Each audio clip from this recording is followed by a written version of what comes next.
Mango సీజన్లో డిఫరెంట్గా ఒక్కసారి ఈ mango stuffed halwa puri try చేసి చూడండి. 2-3 రోజులు నిల్వ ఉండే స్వీట్ అండి ఇది. దీనికోసం కొంచెంగా మైదా పిండిలో ఉప్పు వేసుకుని మెత్తని చపాతీ పిండిలాగా కలుపుకున్నాక కొంచెం నూనె కూడా పైన వేసి నానబెట్టుకోవాలి.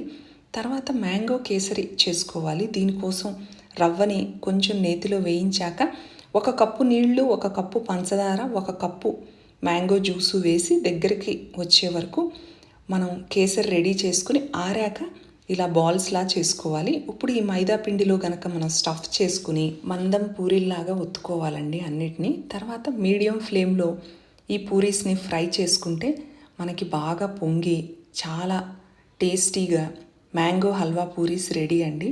ఫుల్ రెసిపీ కోసం నా ఛానల్ని విజిట్ చేయండి. వీడియో నచ్చినట్లయితే లైక్ చేయండి, షేర్ చేయండి, సబ్స్క్రైబ్ చేసుకోండి. Thank you.